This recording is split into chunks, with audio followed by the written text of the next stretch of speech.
Eu sou assim. Eu adoro gente assim. Depois de um tempo. Não, eu adoro gente assim, que me lembra coisas que eu tenho que fazer. Não, eu só lembro quando Só tem. vai dar aula. Oi? Vai chegando no vai dar aula, eu falo assim, não tá gravando. Aí eu concordo. Tipo, já foi muito tempo. E aí, né, mas... Eu lembro assim. Tipo, Eu espero até... entrou na aula, você precisou botar pra gravar. Não vou fazer, só de sacanagem. Boa noite, pessoal. Boa noite não, bom dia, boa tarde, sei lá que desgraça é essa aqui, 5h40 ainda. Vamos começar a nossa aula aqui de função hepática. Uma aula muito legal. Eu devo muito a essa aula, né? Que essa aula foi a aula que foi minha aula de concurso aqui para Estácio. Você sabia que tem concurso para Estácio? Você não entra, vem cá você não, tem concurso, tem banca, tem avaliação. Você dá aula? Hã? Você dá aula? Eu dou aula para banca, para uma banca de professores. Não tem prova escrita, é só uma prova de aula. Mas é bom, né? Porque é na aula que você prova o professor, né? Efetivamente. Às vezes o cara sabe muito no papel ali, mas na hora do... dá uma engasgada. Não que no dia também não dê uma engasgada, porque às vezes engasga. Tá bom? Bom, pessoal, a gente vai falar sobre função hepática. A função hepática ela é importante para entender não somente as doenças hepáticas, mas como todas as outras doenças. Muitos dos marcadores de função hepática são marcadores de também outras doenças. A gente comentou na última aula que o LDH, por exemplo, que é um marcador, um dos muitos marcadores de função hepática, ele também foi inicialmente, né, proposto como marcador de doença cardíaca. Lá nos anos 40, 50, quando eles começaram a surgir, eles foram utilizados também nesse sentido. Mas hoje em dia a gente tem aí uma miríade, um monte de marcadores para um monte de doenças. Acabou que a gente, para o fígado, ainda utiliza praticamente os mesmos, à exceção dos marcadores tumorais, tá? Então a gente vai falar sobre os marcadores de doença hepática, de função hepática, e que são coisas diferentes, né? Marcadores de função e de lesão, são coisas diferentes. A gente às vezes acha que é hepatograma, né? Hepatograma é uma coisa que, sei lá, qualquer coisa que você quiser, bota ali no meio, né? E não é assim. Mas antes de a gente começar a falar da função hepática, vamos entender o fígado, né? O fígado é um órgão muito importante, é uma glândula, ele é bem mole, né? É a glândula mais pesada do corpo. Ele fica, para quem nunca reparou onde fica o seu fígado, basta você ficar mais ou menos ereto, você achar aqui o seu externo, um pouquinho abaixo e vir caminhando para a direita. Tudo isso aqui e mais um pouquinho é seu fígado. Seu fígado, em média, é o seu pau. Se você pegar seu mindinho daqui até aqui, é o tamanho do seu fígado. Ele é gigantesco. Então, inclusive, o fígado ele é palpável, muitas vezes, né? Você consegue palpar ele aqui debaixo da costela quando a pessoa está com hepatite, a pessoa está com cirrose, você consegue palpar, ele fica grandão. Por que você acha que crianças, neném, tem aquele barrigão bonitinho? Porque ele é fígado. O fígado ele é hematopoético, ele é um órgão imunológico, depurativo, ele está grandão, né? Metaboliza lipídio pra caramba, então ele fica bem grandão, bem palpável. E ele fica muito visível. Então, o fígado fica por aqui, por trás dele, a gente tem a vesícula biliar, bem lá por trás. E do lado esquerdo, lá no cantinho, a gente tem o baço. O baço fica colado na parede esquerda, né? Fica lá bem encostadinho. Então, o fígado, ele vai ser um órgão dividido, né? Ele tem 2 lobos principais. E a gente pode ver aqui, ó. Bem aqui, vamos ver se aumenta. Bem aqui no meio, ó. Bem aqui no meio, a gente tem a veia porta. O fígado é um órgão tão estranho, tão curioso, que se você for pegar todos os outros órgãos, o principal fornecimento de sangue dos outros órgãos é arterial. A artéria entra, fornece o sangue e depois ele sai por uma veia. O fígado, na verdade, ele tem uma artéria também, né? Mas o principal fornecimento de sangue, ou seja, a entrada de sangue do fígado, é por uma veia extremamente calibrosa, que é a veia porta, tá? A veia porta, ela vai drenar todo o sangue vindo do plexo entérico, pega todo aquele sangue que veio cheio de nutrientes, tudo que vem dos intestinos é drenado a partir do plexo entérico e chega até a veia porta, alcançando o fígado. Quando chega no fígado, tudo aquilo que é recebido pelos nossos enterócitos tem que passar por ele. É o que a gente chama de, em farmacologia, efeito de primeira passagem. Tudo que vem do nosso intestino, pela via oral, tem que passar pelo fígado primeiro. A mais, não tem a mais, né? A gente entende o funcionamento a circulação dos medicamentos a partir da compreensão da absorção dos alimentos, que é a mesma ideia. O nosso fígado, o nosso corpo não entende paracetamol, carvedilol, lorazepam. Ele entende, sim, molécula lipídica, molécula hidrofílica, pKa maior, pKa menor, ela só entende dessa forma, né? Inclusive, a gente usa expedientes, né, para enganar o nosso plexo entérico para poder absorver melhor medicamentos. Eu estava conversando com um amigo meu, a gente trabalha já há um tempo no desenvolvimento de medicamento para HIV, né, para AIDS. E aí a gente conseguiu desenvolver um medicamento muito bom, só que ele é muito pouco absorvido, porque ele é muito lipofílico.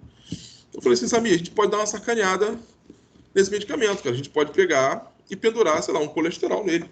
A gente usa o receptor, o ABCA1, que é o receptor entérico. Ele vai ser captado junto, vai cair na circulação linfática e depois ele alcança a circulação sanguínea junto com o quilomicro. Aí ele, tu não é burro não. Eu falei assim, a ideia é boa, cara. Por quê? Se você deixar por conta simplesmente do medicamento, ele ser absorvido sozinho, não adianta, tem que ter um QI. O medicamento tem que ter um quem indique, quem leve ele junto, né? Então o fígado ele vai conseguir aportar a maior parte desse sangue que vem para ele é sangue rico em nutrientes, mas pobre em oxigênio. Tá? É um sangue venoso, é um sangue de retorno já. Quando a gente observa a circulação sanguínea, a gente percebe que lá da artéria aorta vai partir sangue muito cheio de nutrientes, muito cheio de oxigênio, mas com pouco nutriente.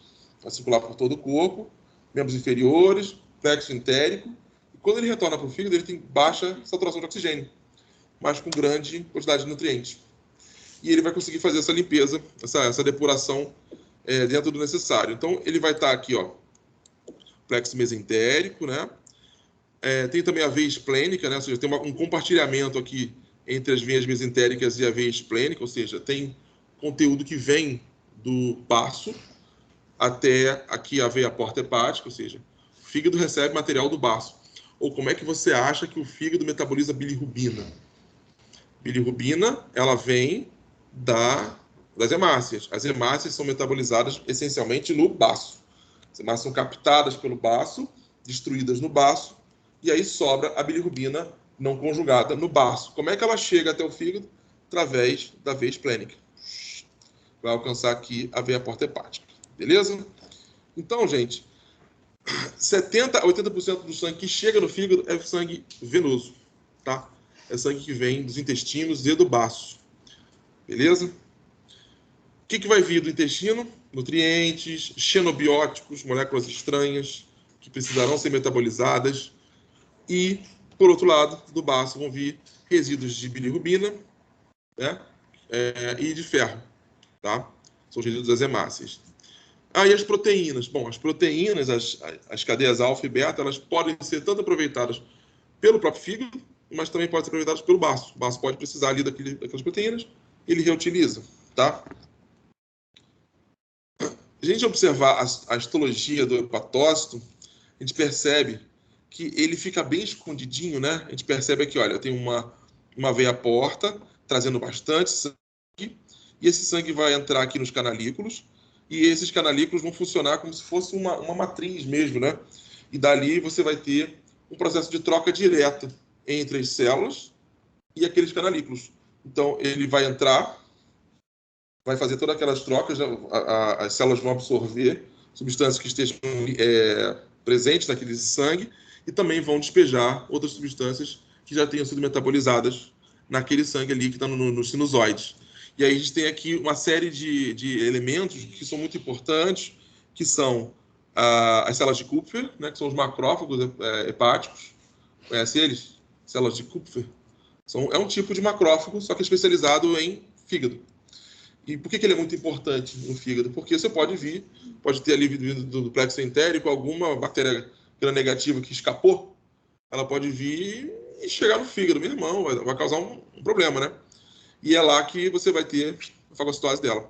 Uma coisa interessante do fígado, quando você olha para ele, é que ele, cara, é um lugar muito bom para qualquer patógeno, né? é um lugar escondido, o sangue entra, parece um mega de um labirinto, bactéria, fungo, parasitas em geral, eles podem se esconder muito bem ali. Se eles tiverem capacidade de invadir, eles vão se esconder muito bem. Até porque, se você observar, imunologicamente, o hepatócito ele é uma célula que fica escondida do sistema imunológico. Como assim escondido do sistema imunológico? Assim como você tem as ilhotas de Langerhans, né, com uma região isolada no meio exterior, você também tem o hepatócito, ele está, de certa forma, também bem isolado. Ele fica meio longe das células de defesa circulantes. Então é por isso que muito patógeno, quando entra no nosso corpo, prefere ir para o fígado. Você tem um exemplo de um patógeno que entra no nosso corpo e vai para o fígado primeiro, antes de qualquer coisa. 1. Plasmódio. 2. Tripanossoma. 3. O que mais? Toxoplasma. 4. Pensa em qualquer outro. Fígado amadurece e se acostuma com o ambiente, depois é que ele sai para a periferia. E outro, fígado, meu irmão, tem nutriente pra caramba, ele vai crescer, vai se desenvolver, é perfeito o ambiente, tá? E isso vai ensejar também o fato do fígado ser um órgão tão agredido, pelo fato dos patógenos preferirem se esconder lá, pelo fato do fígado receber grande quantidade de moléculas estranhas, medicamentos, moléculas tóxicas. Lembrando que aquelas moléculas que vêm do plexo entérico, do plexo mesentérico, elas vão passar pela primeira vez, primeira passagem. Mas assim que aquele sangue depois é drenado pela cava e segue para o coração, na volta ele passa de novo no fígado. Então você vai fazer várias filtragens pelo fígado por dia. Tá? Então, uma molécula estranha, uma molécula xenobiótica que passe pelo fígado e seja metabolizada, ela pode inclusive ser metabolizada de novo. E se ela for agressiva para o hepatócito, ela vai ser agressiva 1, 2, 3 e quantas vezes for necessário. Porque o hepatócito sempre vai ver aquela molécula como estranha, vai tentar metabolizar, né? A função do fígado para moléculas estranhas é transformar essas moléculas estranhas em moléculas mais solúveis em água. Por quê? Quanto mais solúvel em água ela for, menos ela consegue passar pelos tecidos. Se ela for muito lipossolúvel, ela vai conseguir passar pela barreira da membrana plasmática muito facilmente.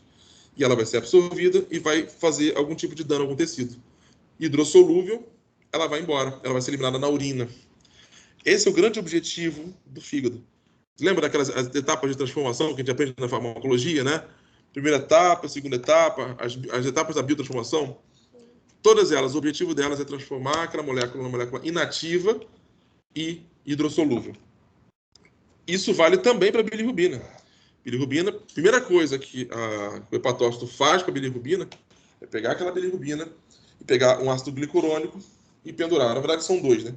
Pendura duas moléculas de ácido glicurônico e ela se torna mais solúvel em água para poder ser eliminada na urina, né? Essa é a ideia. Só que, às vezes, não é isso que acontece, tá certo? Então, aqui, ó, se a gente vê aqui esse espaço aqui, né? Onde eu tenho o canalículo biliar, as células de Kupfer, e tem também aqui, lá dentro, o hepatócito, tá? E aí você vai ter migração de moléculas tanto de um lado para o outro à medida que você precisa fazer a absorção ou depuração.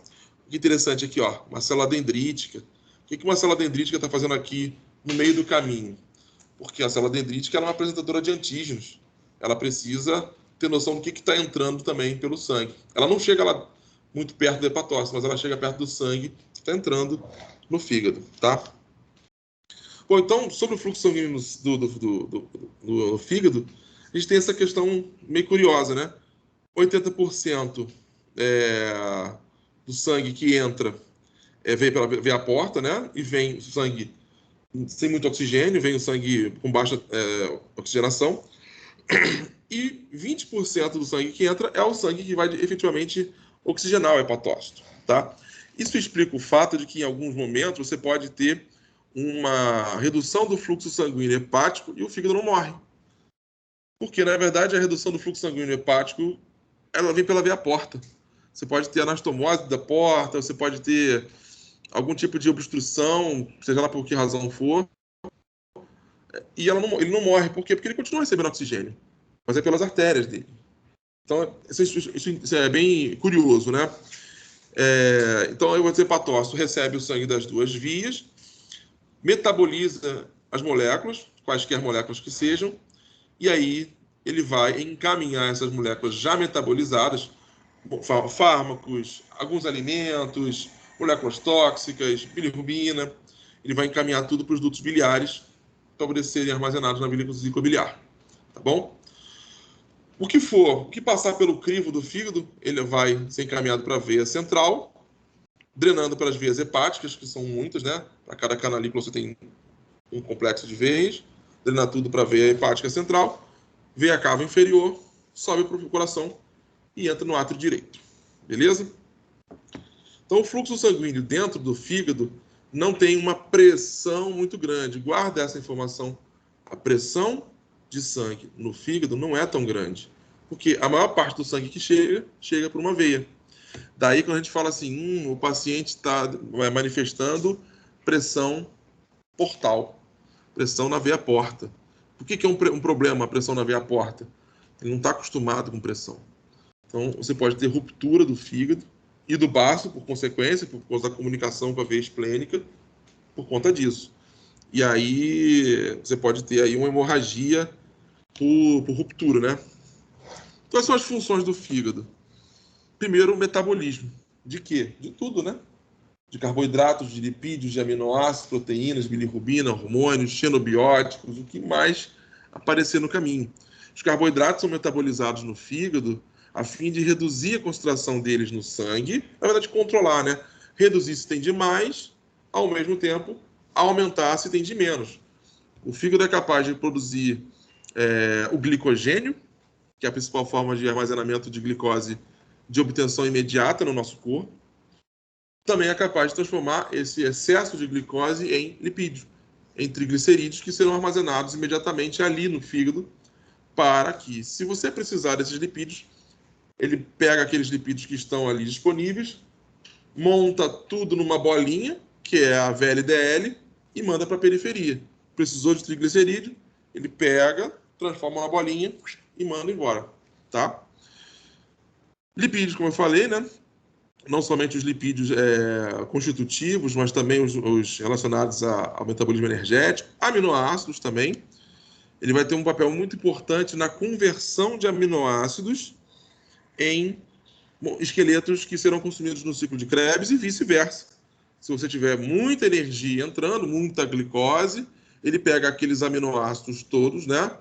Ele pega aquela glicose toda, transforma em esqueletos, né? Oxalacetato, vai transformar em aminoácidos, que é quando você cresce, né? Você tem que comer para crescer. Por que a criança, né, tem que comer quando é criança para poder crescer, para poder ter realmente crescimento, né? Não só para os lados, mas para cima, né?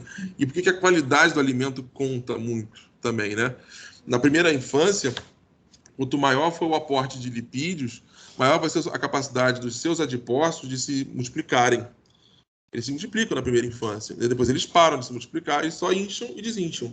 Daí a importância de você chegar até pelo menos os 14 anos sem ser gordo, né? Assim, o que me salva hoje, né, eu não ter 300 quilos, é o que eu cheguei aos 18 anos magro. Fui engordar depois. Ainda bem, né? Então você pega assim, qual é o problema da obesidade infantil? É justamente esse. Você multiplica os adipócitos, né?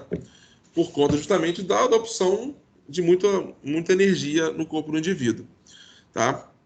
Proteínas também serão metabolizadas e sintetizadas extensamente no fígado. A bilirrubina, que é uma molécula que já é inservível, né, imprestável, e os hormônios todos. Os hormônios eles vão ser metabolizados no fígado. O fígado, efetivamente, não produz nenhum hormônio assim de grande expressividade, como o caso do pâncreas faz, né? Mas ele metaboliza. Ele pega hormônios, especialmente os hormônios lipídicos, né, os hormônios derivados do colesterol, pega aquelas moléculas, transforma em moléculas mais solúveis para eliminar pelas fezes, né, pela urina. Excreção, né, de ácidos biliares, de colesterol, de bilirrubina, falamos sobre isso na outra aula. Função hematológica também, né? Ele produz fatores de coagulação. Todo mundo conhece aí os fatores de coagulação, viram lá na hematologia? Não viram? Quem são os fatores? Já ouviram falar de doença de von Willebrand? Né? Deficiência de fator 10? Já ouviram falar exatamente na hematologia. são produzidos todos no fígado. Daí a importância da manutenção da função hepática e da avaliação da função hepática no pré-operatório. Você pode ter, por exemplo, o fibrinogênio, que é produzido no fígado, ele é fundamental para a coagulação. Então, se o indivíduo tem uma prova de função hepática deficitária, ele não pode fazer uma cirurgia de grande porte. Ele vai ter dificuldade de coagulação, de cicatrização. Entendeu? O pós-operatório vai ser problemático. Também produz hemácias no feto, tem função imunológica no feto, né?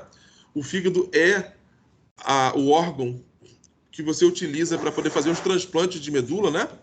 Você pega a medula óssea e não injeta direto na medula do receptor. Você vai lá mandar para o fígado. Por quê? Porque a medula óssea, quando você manda ela para o fígado, ela acha o caminho dela, a célula totipotente, na verdade, né? Ela encontra o caminho para a medula. Isso é sensacional, né? É uma memória, enfim, citogenética, por assim dizer. Detoxificação, né? Bilirrubina, a amônia, a gente já falou sobre ela, álcool, muito importante. O álcool toma muito tempo do fígado de vida, cara. Muito tempo, muita energia. Ele depleta substâncias que ele utiliza para depurar outras substâncias. Por isso que quando você bebe, toma um porre, ele para tudo que está fazendo para eliminar o álcool. Tudo. Tudo. É tudo mesmo. Inclusive, quando você fala assim pro cara, olha, você não pode beber porque você está tomando esse tal de medicamento. Mas por quê? Porque o fígado vai parar tudo que ele estava fazendo, né, para poder resolver o problema do etanol. Então, você pega um paciente, por exemplo, que toma varfarina. Varfarina é um anticoagulante, né? Bom, ele tem um metabolismo natural e tem uma dosagem que é de suplementar. Você toma álcool junto, você para tudo que você está fazendo, para metabolizar o etanol. A varfarina vai começar a se acumular, o paciente vai ter um evento coagulatório. Óbvio que vai. Outra, o paciente toma um antidepressivo. O antidepressivo, mesma coisa. O fígado vai parar o que está fazendo para poder metabolizar o álcool. Aí você continua tomando a mesma dosagem, o antidepressivo começa a aumentar a concentração. Os tricíclicos não são grandes problemas, não. Problemas são, por exemplo, outros medicamentos como barbitúricos, que podem causar depressão do sistema nervoso central. Outros medicamentos como, por exemplo, medicamentos com janela terapêutica estreita, digoxina. Ela toma digoxina e toma álcool. Aí toma uma segunda dose, o cara morre. Morre com infartado e não sabe por quê. Porque misturou uma coisa com a outra. Mas tudo bem, né? As pessoas acham que não tem problema, né? Tem gente que nos filmes vê, né? O cara pega lá uma garrafa de cachaça, o cara machão, né? Pega um medicamento, toma uma garrafa de cachaça junto. Parabéns, cara. Né? Não é por aí, mas... Estocagem também, ó, glicogênio, lipídios, aminoácidos, proteínas, ferro, né? Ferro muito importante, cobre e vitaminas. Então, a criança, quando tem deficiência de ferro, ela vai apresentar também um pouco de esplenomegalia, aumento, por exemplo, da circulação de transferrina, uma tentativa de achar qualquer ferro que esteja disponível. E função imunológica, que é ali a produção das proteínas do sistema complemento. Quer dizer, o fígado, na minha singela opinião, depois do coração, ele é o cara mais importante. Mas o cérebro, meu irmão, o cérebro para, se o fígado continua e o coração também, você continua vivo. Mas está vegetativo. Eu sei, mas você não morreu de todo. Então, se tiver uma hemorragia hepática, é rápido. E, às vezes, uma queda, né? Uma queda de uma altura pequena, 3 metros, 2,5 metros, 3 metros, o impacto, dependendo de como ele vem, você causa a ruptura da veia porta. Rompe mesmo, né? Ela é grandona, mas ela não é tão calibrosa assim, é uma veia, né? A pessoa tem hemorragia e não percebe. Fica meio tonta, senta para ver se melhora, daqui a pouco começa a desfalecer e morre. Então, muito cuidado com isso. Vamos ver agora as nossas doenças hepáticas, né? A gente tem doenças hepáticas que podem ser de cunho infeccioso ou não. Né? A gente tem doenças hepáticas infecciosas, as hepatites, né? Inflamações agudas. Temos as doenças metabólicas do fígado, as doenças autoimunes. Tem algumas doenças, inclusive a gente pode ter a indução à autoimunidade em virtude de uma doença de base ou até de uma vacina, né? A gente tem casos aí de algumas vacinas que induzem hepatite autoimune transiente, né? Ela vem e logo depois ela vai embora. não se entende exatamente como. Temos a esteatose hepática, que é o acúmulo de gordura no fígado, né? O famoso fígado gordo, né? Também conhecido como foie gras, né? Como é que você faz o patê de ganso, né? De foie gras? Dá comida pro ganso, enfia lipídio no ganso, gordura, açúcar, o ganso começa a comer, porque ganso é assim, ganso, galinha, se tiver luz e tiver comida, ele come e fica comendo. Chega uma hora que o fígado dele fica empapado de lipídio, ele morre de insuficiência hepática. Ele morre, você vai lá, abre, ele é um grande fígado. A verdade é essa. Basta pegar aquilo ali e colocar e dar uma batidinha. Bate um pouquinho, cara, é gordura processada com gostinho de ganso. Ué, é assim que são feitas as coisas. Inclusive tem o pessoal do PETA, né? O pessoal da proteção dos animais, né? Fazendo campanhas. Um absurdo, que o bateu. Como é que é? O foie gras, né? Fígado do ganso, que absurdo. Enfim. São aquelas coisas culturais que eu, particularmente, não gosto de fígado. Não como fígado. Fígado é um órgão metabólico. Fígado tem recônditos, tem regiões muito escondidas que você não sabe o que tem. Ah, mas ele tem ferro. Ah, açaí também tem, cara. Açaí tem muito ferro, inclusive pode causar siderose em crianças, né? A pessoa que toma muito açaí, criança, tem um caso, não contei já pra vocês não, né? No HCE apareceu uma criança que veio lá do Amazonas, do Pará, sei lá, era só a avó e o menino, muito pobres, o menino comia goma, né? Que era carboidrato, e açaí. Menino de 4 anos, 3, 4 anos de idade. Só comia isso. Contei, né? O menino chegou com fígado. Não aguentou, não, cara. Morreu. Por quê? Siderose, né? Acúmulo de ferro. E temos também a cirrose. A cirrose é uma doença que geralmente é associada ao consumo de álcool e realmente tem uma associação bastante forte. E aí, pessoal, a gente vai ver que as manifestações clínicas da doença hepática estão diretamente relacionadas à própria função do fígado, né? A manifestação mais clara, que é a icterícia, ela demonstra claramente que uma das funções mais simples e mais triviais, mais diárias do fígado está sendo prejudicada, que é a metabolização da bilirrubina. Ele não consegue mais pegar a bilirrubina, que é muito lipossolúvel, e transformar numa molécula hidrossolúvel. Quando ele não consegue fazer isso, essa molécula lipossolúvel, ela tem que ir para algum lugar. E ela começa a procurar algum lugar para ir. Um dos lugares que ela prefere, que ela gosta muito, é a nossa pele, nosso epitélio. Ela vai tentando se acumular no epitélio, na esclera, dos olhos. Por isso que a pessoa fica claramente amarelada, né? A cor de mostarda, né? Ictérica, né? E podendo, inclusive, vir a se transformar. A coloração da pessoa muda completamente. Não sei se eu contei para vocês um amigo meu, um sargento, que teve hepatite. Não lembro qual foi o cunho da hepatite dele. Ele era muito branco, branco assim, igual a ele aqui. E eu saí do quartel, que eu trabalhava com ele, fui pro HCE, fui trabalhar no HCE, fiquei um tempo sem o ver. E aí um dia ele estava no laboratório, ele reconheceu minha voz, e aí falou assim, me chamou pelo nome, eu olhei para ele, não reconheci. Não reconheci. Ele estava mulato. Mulato. Ele não estava ictérico, como a gente costuma ver, a pessoa amarelada. Não, não.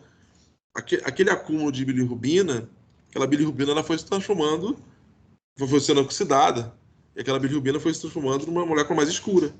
Então ele deixou de ser branco para ser mulato.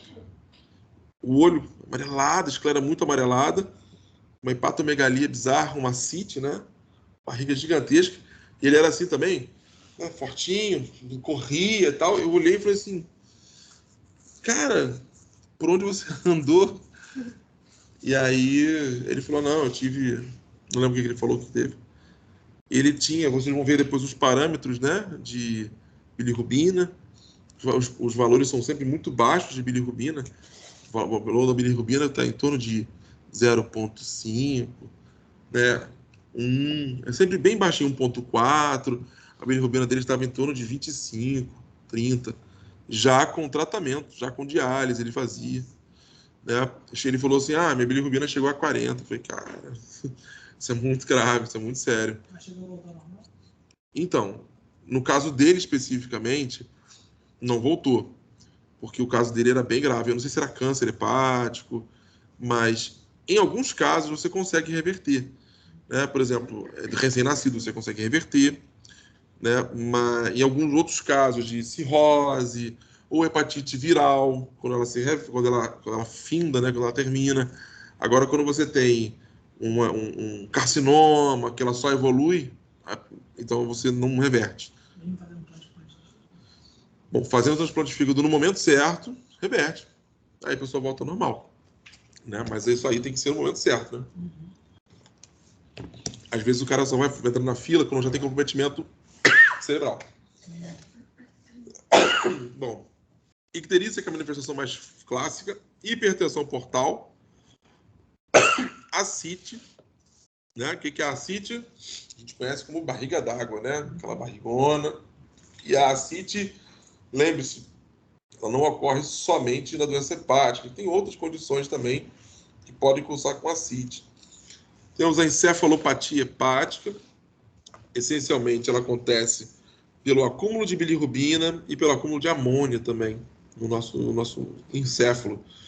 Anormalidades sanguíneas, porque você vai ter baixa produção de fatores de coagulação, de complemento, né? A urina escura e as fezes claras, né? A gente vai dizer o nome da urina escura e das fezes claras é a acolia e a colúria, né? A acolia, as fezes são claras. Colúria, a urina muito escurecida, cor de Coca-Cola, que o pessoal chama, né? As fezes cor de argila, aquela consistência de argila esbranquiçada, e a urina cor de Coca-Cola, bem preta mesmo, tá? A minha mãe, quando criança, teve hepatite, né? E uma vizinha que era semi-analfabeta, minha mãe tinha, sei lá, uns 3, 4 anos de idade quando ela teve hepatite. Foi hepatite viral, inclusive, né? Isso foi em 1960, né? 60 e alguma coisa. A vizinha percebeu porque ela foi fazer xixi na casa da vizinha e a urina era pretinha. Aí ela falou assim, mas Terezinha, você está se sentindo bem? Ela, tô. Aí ela foi falar com minha avó, olha, essa menina deve estar com hepatite. Você vê que os antigos sabiam as coisas. Hoje em dia a pessoa não sabe reconhecer, cara. Urina preta, o que é? Não sabe, né? É básico isso. Urina preta, fezes claras, hepatite.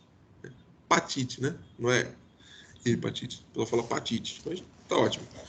Como é que o pobre chama icterícia? Vocês sabem? Vocês vão ouvir isso na vida e vão falar assim, é mesmo. O pobre chama de tiriça. É sério. O pobre não fala icterícia, fala tiriça. Como é que o pobre chama o nervo isquiático? Nervo ciático. O nervo ciático não existe. Existe o nervo isquiático, por ele passa pelo isquio, não é? Então, se acostume, né? Tem que ter aquele glossário na testa. Edema periférico, tá? E dor abdominal. Esse edema vai estar diretamente relacionado com a hipertensão portal e a dor abdominal por razões óbvias, né? Porque você tem inchaço, tem razão inflamatória. Os nossos marcadores laboratoriais para o fígado, eles vão se dividir em marcadores de função hepática, né? Ou seja, são provas da função do fígado. A gente tem as bilirrubinas, né? A presença delas. A taxa de albumina, a concentração de albumina é um bom marcador de função hepática. Óbvio, se você excluir uma doença renal, uma glomerulonefrite, por favor, né? E o tempo de protrombina, que é o famoso TAP-VTT, né? O pessoal chama também de uma coisa só. Temos aqui os marcadores de dano hepatocelular, que são o TGO e a TGP, que são duas enzimas importantes na função hepática. E um terceiro tipo de marcador, que é, na verdade, marcador de dano hepatobiliar, né? De dutos biliares e também do hepatócito, que é um indicador de doença colestática, de obstrução de colestase lá no duto biliar, tá? Então eu tenho 3 coisas diferentes. que vão, inclusive, dar um bom indicativo do que está acontecendo com o paciente. Ou eu posso ter elevação, às vezes isolada de um marcador sem elevação dos outros, eu posso ter a alteração das mais diferentes ordens, né? E a gente tem que avaliar isso aí para entender o que está acontecendo. Bom, sobre a albumina a gente já conhece muito bem, a albumina é uma proteína muito abundante, ela é metabolizada pelo fígado, né? O fígado, ele é capaz de pegar qualquer proteína, desmontar e transformar em albumina, porque a albumina é uma proteína muito facilmente mobilizável, né? Ela é muito facilmente absorvível por qualquer célula. Imagina uma célula que precise montar, sei lá, um anticorpo, montar uma proteína de superfície, ela vai pegar a albumina, vai remover seus aminoácidos e vai remontar aquelas proteínas que ela queira. Quando a gente analisa a albumina, a gente analisa também o grau de alimentação do paciente, né? O paciente que está muito pouco alimentado, está com um grau de inanição muito grande, ele vai ter baixa de albumina também. Isso vai impactar na função hepática também. A gente já falou da albumina lá na aula de proteínas, mas é sempre bom relembrar os momentos que a albumina pode estar aumentada ou diminuída. Você vai ter redução da albumina na cirrose, justamente porque a albumina não será produzida pelo fígado, se o fígado vai estar em processo já de degradação, né? Os valores de referência da albumina vão estar entre 3,5 e 5 gramas por decilitro. E nas hepatites e nas colestases, curiosamente, você vai ter albumina normal. Porque a hepatite é a inflamação do fígado, né? Não é a necrose do fígado, não é a destruição do hepatócito. É uma inflamação, é um processo inflamatório. Então, a síntese hepática não vai ser tão prejudicada assim, tá? E nas colestases também não vai ter nenhum fenômeno lá no fígado, porque a colestase é uma obstrução do duto biliar. Então é um problema pós-hepático, que a gente chama, não é um problema hepático, tá? Bem, bilirrubinas. Bilirrubinas são moléculas importantes, né? Elas são aquelas moléculas que a gente produz, tem uma função muito relevante, mas depois que ela cumpre a função dela, não tem mais nenhuma utilidade, né? É tipo colesterol. A gente viu que colesterol, você faz o colesterol, ele tem um papel muito importante, mas depois que você se livrar dele, é um problema. Ele não tem muita utilidade. A bilirrubina tem zero utilidade. Acho que a única utilidade da bilirrubina mesmo é dar a coloração das fezes e da urina. Só isso, né? Aquela coloração acastanhada que você dá das fezes, meio amarelada da urina, é um indicativo da presença de bilirrubina, né? A gente consegue, inclusive, avaliar a hidratação do paciente pela coloração da urina, né?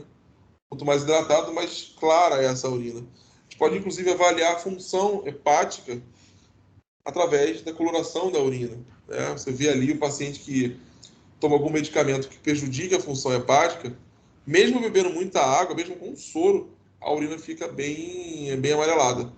Porque, embora haja bastante água, o prejuízo à função é notório.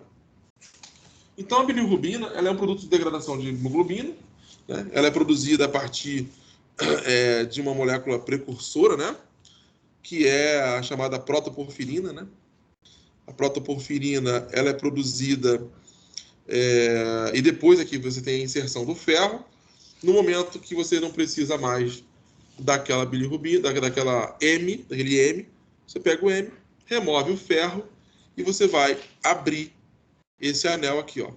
Ela passa de ferroporfirina 9, a biliverdina 9A, né, até chegar a bilirrubina. Bilirrubina aqui ela já está semi-pronta, isso aqui é o produto de degradação lá do baço, né? E lá do baço, vindo pela veia esplênica, ela chega até o fígado. No fígado, ela vai ser aberta, molécula, e posteriormente ela vai receber essas duas moléculas aqui, ó. Essas duas moléculas que são inseridas são moléculas de ácido glicurônico. Por que eu tenho que inserir essas moléculas de ácido glicurônico? Quando a gente olha lá na química orgânica, né, uma matéria que vocês já fizeram, já me disseram que fizeram, então eu acredito. Tá. Quando você olha na química orgânica, você olha uma estrutura de uma molécula e você procura pontos por onde a água pode se conectar, onde ela pode fazer ponte de hidrogênio. Onde é que a água faz ponte de hidrogênio? Em FON, né? O FON, né? Que é o pessoal da família 7A, 6A, 5A. Flúor, oxigênio e nitrogênio. O pessoal que tem elétron sobrando, né? Elétron não emparelhado sobrando.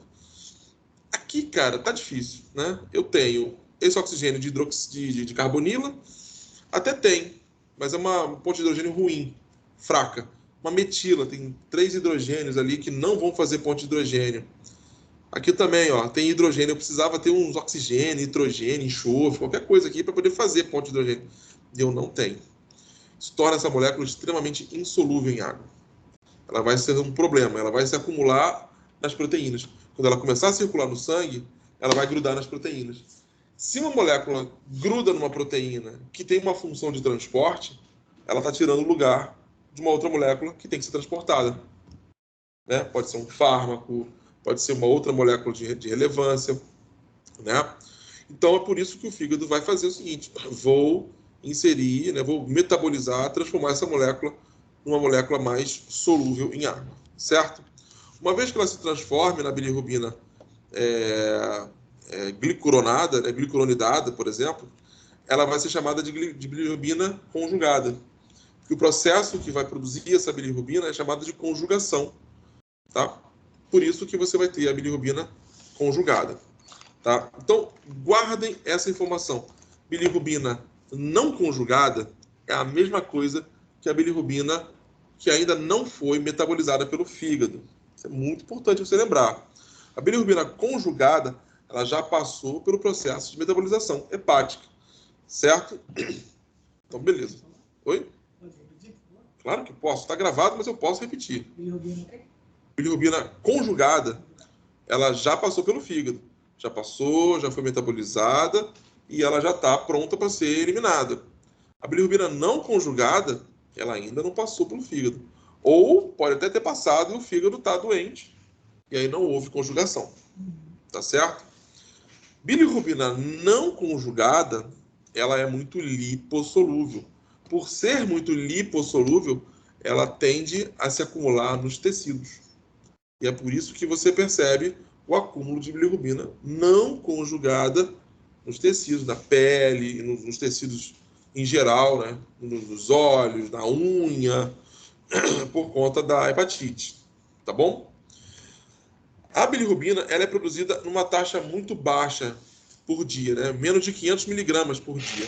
O fígado sadio ele pode conjugar até 1.500 miligramas por dia. Significa que para um fígado apresentar, para um indivíduo apresentar icterícia, significa que esse fígado ele já perdeu grande parte da sua capacidade de metabolização. Ele só vai apresentar mesmo uma manifestação clínica quando, né, seria capaz de metabolizar 400, né, porque é o que aparece, né, 400, 500 miligramas por dia. E, na verdade, ele é capaz de metabolizar 1.500. Só aparece 400, 500, ele está com uma folga, está com mais que o dobro disso que ele pode metabolizar. Quando ele está muito mal, é que o paciente começa a ficar ictérico. Tá bom? E como é que é a circulação da bilirrubina no nosso corpo? A bilirrubina ela vai ser produzida efetivamente no fígado, né? Vem lá do baço, vem para o fígado.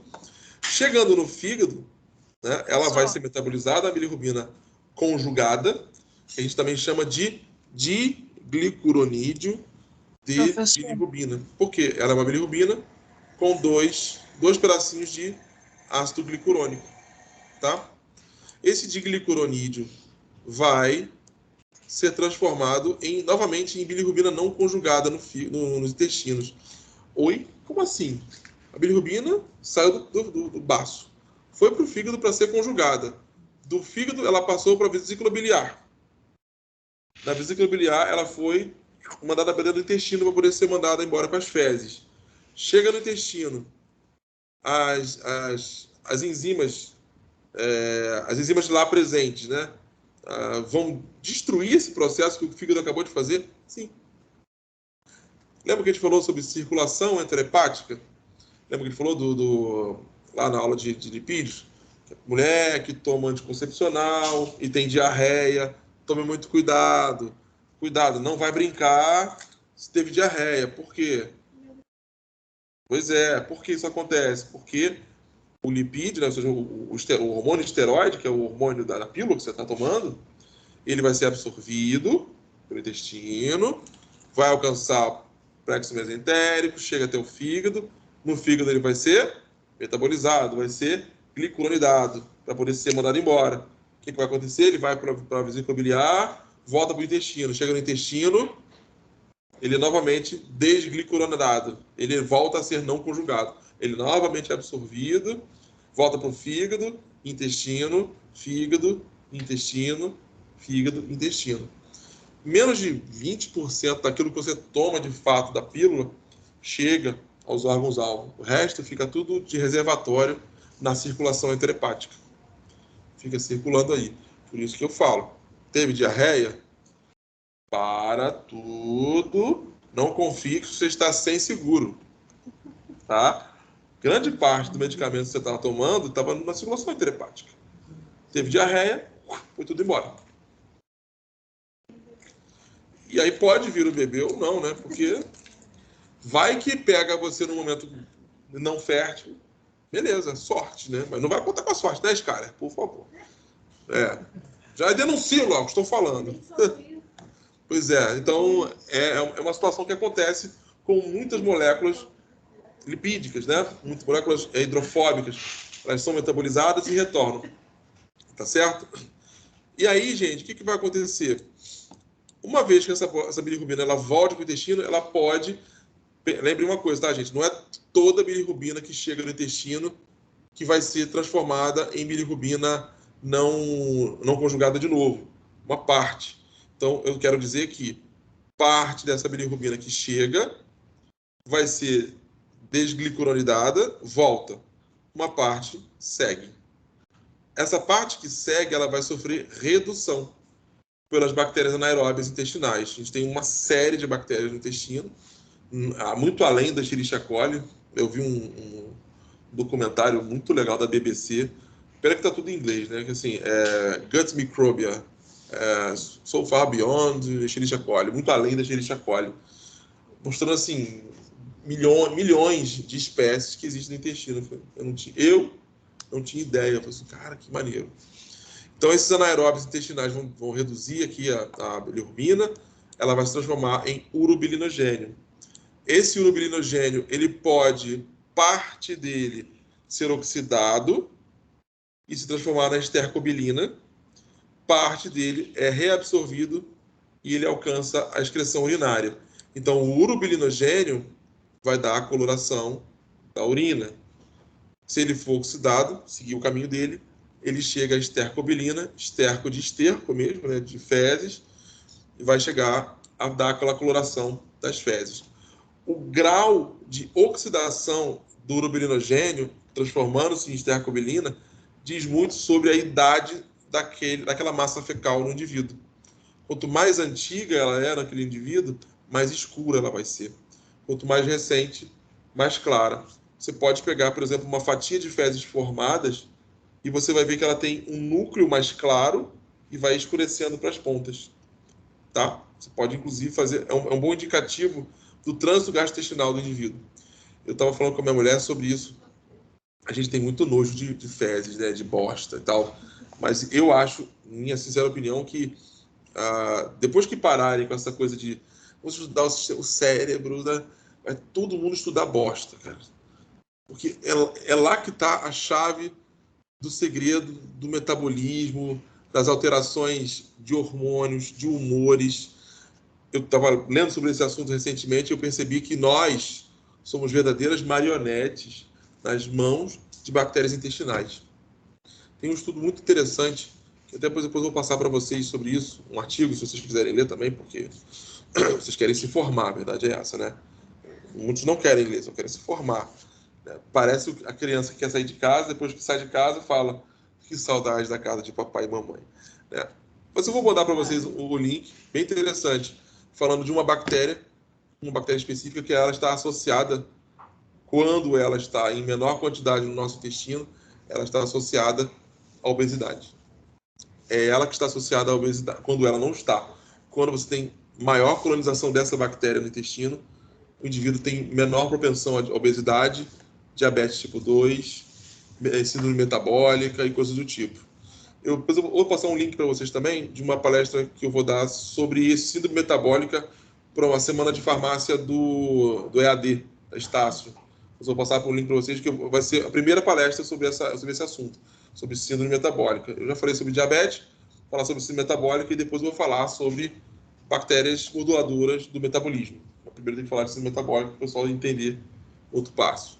Então, olha que interessante. Elas decidem quem é que vai e quem não vai, né? Então, beleza.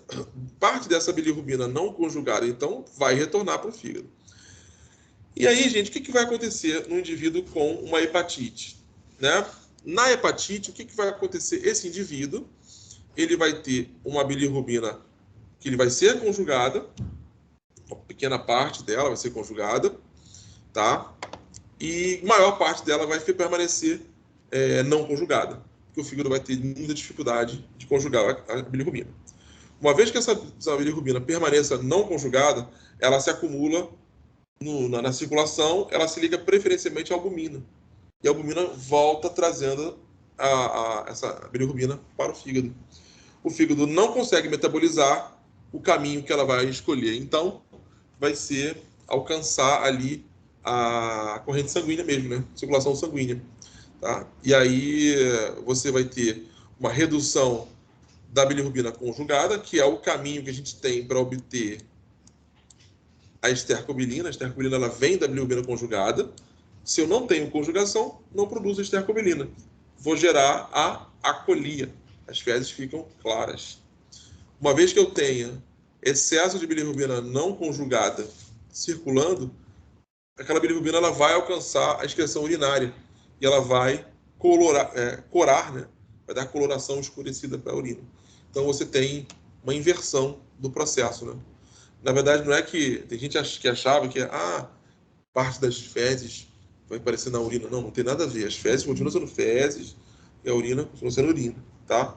As fezes não se tornam menos fezes porque elas não têm aquela coloração de fezes, né? Bosta é bosta. Não muda, tá? Bom, a icterícia, então, é a manifestação clínica do acúmulo de bilirrubina e pode acontecer devido à hemólise, né? Você pode ter uma hemólise intravascular, disseminada. Essa hemólise pode ter origem infecciosa, pode ter alguma bactéria que produz hemolisina, ou pode ser também por reabsorção de hematomas extensos, né? Pessoa que é muito branca, de vez em quando, olha e fala assim, onde que eu bati? Né? Outro dia, minha mulher, ela dormindo, né? Dando de mamar pro André, ela foi cair, cara. Porque eles empurram, né? As crianças pra cama, né? Foi empurrando. Ela acordou no susto, cara. Ela deu uma costela na beira da cama. E eu, obviamente, durmo na sala, em qualquer lugar, porque eles se espalham na cama, né? Ela acordou com a costela, ela ficou com um hematoma. Eu falei assim, Fernanda, o pessoal vai me denunciar, vai achar que eu tô batendo em você. Ela falou assim, nossa senhora. Tava com a marca na beira da cama aqui, assim. Jesus, cara, criança terrível, cara. E fica muito extenso o hematoma. Você pode ter também o caso de conjugação prejudicada, seja por defeito genético. Você pode ter, por exemplo, um defeito naquele complexo enzimático que faz a conjugação da bilirrubina. E aí é um problema genético. Ou pode ter também o caso de icterícia neonatal. O que é icterícia neonatal? Icterícia neonatal é uma condição onde você tem uma falha no processo de metabolização da bilirrubina que tem origem lá na hemoglobina fetal. Todo mundo lembra, né? Quando a gente nasce com a hemoglobina F, tá? Sim? Não? Talvez? Estou falando meio rápido por causa da gravação. Então, quando você nasce com a hemoglobina tipo F. Por que a gente usa a hemoglobina F? Porque ela tem uma afinidade muito grande por oxigênio. Muito maior do que a hemoglobina A, que é a que a gente utiliza no nosso corpo. Então, a mãe capta oxigênio. Quando aquele sangue ele passa lá pela placenta, você tem a circulação do sangue da mãe, vai chegando numa região onde vai ter a hemoglobina fetal do bebê, a hemoglobina fetal vai captar o oxigênio da hemoglobina A, certo? O problema é que essa hemoglobina fetal ela começa a ficar inservível para a vida pós-útero, né? Vida extraútero. O que você vai fazer então? Essa hemoglobina fetal ela vai ser descontinuada, tá? E ela vai ser substituída essencialmente pela hemoglobina A1, tá bom? O que significa essa descontinuação? Hemólise. E essa hemólise gera o quê? Uma icterícia. Todo bebê, quando nasce, assim que nasce, um dia depois de nascer, ele começa a ficar meio amareladinho. Normal. O problema é quando ele fica muito amarelado por muito tempo, né? Depois que o bebê nasce, ele passa ali, mesmo no parto normal, né? Você não libera a pessoa direto para ir para casa, não. A mãe fica ainda um dia no hospital justamente para avaliar essa situação. E aí você vai, colhe o sangue do bebê para poder fazer a dosagem de bilirrubina no bebezinho. Se estiver muito alta, essa criança tem que ir para onde? Para uma câmara de iluminação, né? Um negócio meio esquenta a criança, né? A gente fica lá, com a iluminação ali, para poder oxidar aquela bilirrubina mais rápido, tá? Mas, no geral, a gente nasce e não precisa disso. Por isso que é importante a criança pegar o solzinho da manhã, bem no iniciozinho, solzinho de 7, 8 horas da manhã, ou o finalzinho da tarde também. Tem menos radiação UVA, UVB, mas é importante para metabolizar a bilirrubina, tá bom? E a excreção prejudicada também. Eu posso ter obstrução biliar, né? Eu vou lá, a bilirrubina entra, é metabolizada, produzida, mas na hora de mandar para bile, para vesícula biliar, tem um bloqueio. E ela fica retida e ela pode retornar e alcançar o sangue, tá? Ou por falência renal, mas aí é por outra razão, que não é por razão hepática. É por uma falha na eliminação renal, tá? Essa tabela, pessoal que está em casa aí, pessoal que está no Teams, pessoal que é de outro campus aí, né? Ó, tem uma galera aí já. Todo mundo presta muita atenção nessa tabela, porque essa tabela ela é fundamental para a gente entender a origem das alterações hepáticas, tá? A gente vai ver alguns marcadores importantes, né? A bilirrubina sérica, né? Que tipo de bilirrubina vai estar presente no soro? Bilirrubina na urina, o uropirinogênio, a presença dele, o AST, que é o TGO, a gente vai falar sobre o TGO daqui a pouquinho, o ALT, que é o TGP, FAL, que é a fosfatase alcalina, e tem mais um marcador aí, que é a gama-GT, que é um marcador também muito importante, que a gente vai falar. Não vou alterar o slide agora, porque está muito bonitinho, depois eu altero. Até porque isso aqui é uma imagem, né? Nem uma tabela já mais, né? Bom, vamos lá avaliar a situação. Eu tenho 3 situações. Chamada icterícia pré-hepática, icterícia pós-hepática e a intrahepática. Quais as diferenças entre elas? Icterícia pré-hepática significa que a falha não é do fígado. É um problema de excesso de produção de bilirrubina.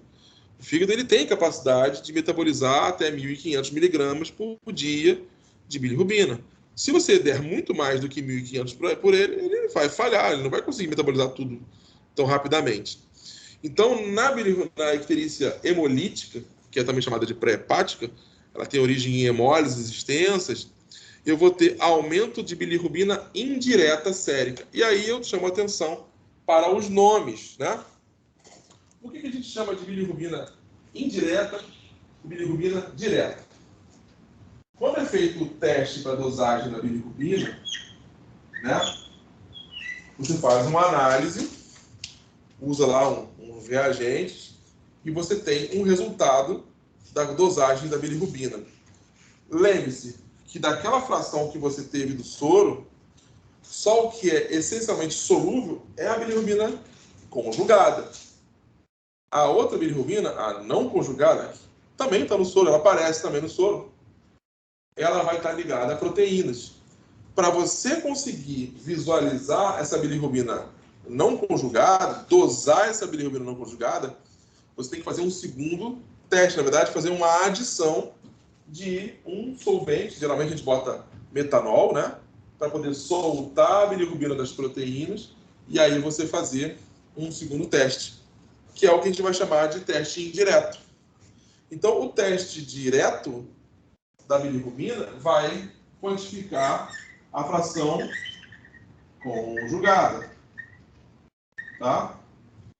O teste indireto, quando você faz a adição lá do metanol, né, de um álcool qualquer, é o que vai me dar a informação da fração não conjugada. Tá certo? Então, quando eu me referi à bilirrubina indireta, eu estou falando da bilirrubina não conjugada, tá? Não conjugada, menos solúvel. Menos solúvel, ela gosta mais de ficar ligada a proteínas, aos tecidos. Por isso que eu tenho que usar um metanolzinho para poder remover. Um éter. Antigamente usava éter também muito, porque o éter é mais volátil, né? Você remove, faz os testes, não interfere muito e ele evapora. Tá bom? Então eu vou ter, na icterícia hemolítica, aumento da bilirrubina indireta. Por quê? Porque, cara, não é culpa do fígado. Não deu tempo ainda dele conseguir metabolizar e é por isso que a bilirrubina indireta circula em maior quantidade. Você vai ter aumento da bilirrubina urinária? Não, você não tem, porque a bilirrubina urinária, como a gente tinha visto, ela só vai aumentar se eu tiver conjugação. Ela aparece na urina se ela aparecer conjugada e ela conseguir alcançar ali, a partir do urobilinogênio, chegar na urina. Então, não vou ter alteração do urobilinogênio. Né? Nem da bilirrubina, não, perdão, da bilirrubina na urina. O urobilinogênio a gente vai ter aumentado, sim, porque ele vai aparecer por outras fontes, né, por outras razões. Agora eu te pergunto, AST e ALT, que são dois marcadores essencialmente de função, de lesão hepática, vão estar normais, porque o fígado está normal. Eu tenho uma hemólise. Não é problema no fígado. É um problema antes dele. Por isso, AST e ALT vão estar normaisinhas. Fosfatase alcalina é um marcador também de lesão no duto biliar. Logo, vai estar normal. Não tem problema nenhum ali. E aí eu vou colocar aqui, vou desenhar aqui, o pessoal que está em casa não está vendo, mas vou botar aqui a gama GT também. Gama GT, nesse caso, vai estar normal também, tá? Não vai ter alteração na icterícia hemolítica, tá? Vamos olhar o segundo quadro aqui, o segundo caso, que é a icterícia obstrutiva, que é a pós-hepática. Se é pós-hepática, o fígado chegou, pegou a bilirrubina, conjugou, mas ele não está tendo vazão, não está tendo eliminação lá para o intestino. Então eu vou ter aumento da bilirrubina direta, ou seja, a bilirrubina conjugada. Ela vai aparecer mais no sangue, porque ele chegou, conjugou, mas não consegue mandar embora, tá certo?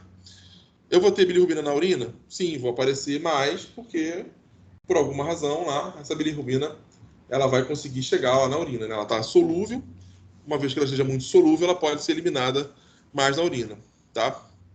O urobilinogênio ele pode estar tanto normal quanto reduzido, isso vai variar dentro da realidade lá do intestino. Aí sim, AST e ALT vão estar alterados, por quê?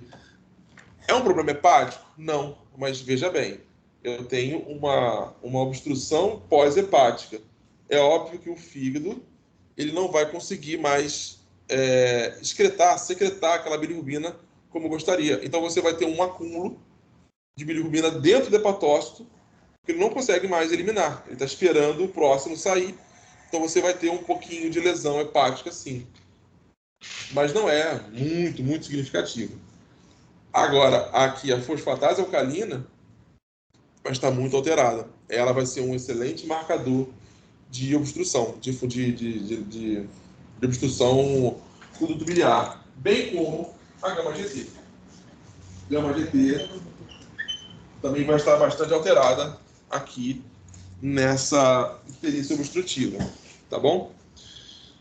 E se eu tiver uma icterícia hepática, ou seja, o hepatócito, uma hepatite viral, uma hepatite medicamentosa, né? Vamos guardar essa informação da hepatite medicamentosa, que a gente tem que trabalhar isso aí, né? Tem muitos medicamentos que causam hepatite, né? No Brasil, a gente tem aí um medicamento a gente utiliza o tempo todo, não dá muita bola para ele, que é o paracetamol, né? Acetaminofén, causa hepatite medicamentosa muito rapidamente.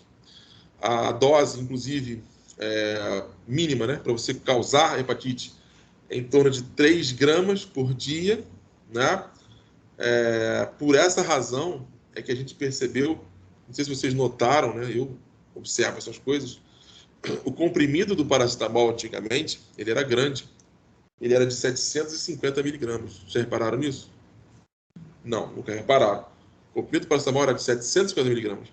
Ele reduziu para 500. Por quê? 750 miligramas. Uma pessoa que está com dor, ela tende a não tomar um só e esperar o efeito. Ela toma um, daqui a 10 minutos ela toma outro, toma outro, toma outro, toma uma cartela inteira. 750 miligramas vezes 4 dá quanto? 750 miligramas vezes 4 dá 3 gramas. Não é? Vezes 2 dá 1,5, vezes 4, 3 gramas. Com 4 comprimidos, o cara já está, ó, na berlinda de uma hepatite medicamentosa. Hoje você reduziu para 500 miligramas. 4 vezes 5 dá 2 gramas. A pessoa ainda está bem longe da hepatite. Qual é o efeito disso, então? Mas por que reduziu? É só para poder a gente pagar mais? Não, é o efeito psicológico. Você toma 1, 2, 3 e 4 e você espera o mesmo resultado. A diferença é que você está um pouco mais longe da hepatite. Tá bom? No Brasil a gente estuda muito hepatite medicamentosa com paracetamol. Nos Estados Unidos eles estudam muito salicilismo, por causa do ácido salicílico, que é muito utilizado lá. Aqui a gente usa mais o paracetamol. Por que a gente não usa muito o AS no Brasil? Por causa da dengue. Porque a dengue, a AS causa discrasia hematológica em casos de suspeita de dengue hemorrágica. Então a gente se acostumou a tomar paracetamol e novalgina em caso de febre ou de dor. Então, observa esse detalhe aí, porque é o tipo da coisa que pode aparecer numa prova, sei lá, né? Nunca se sabe, né?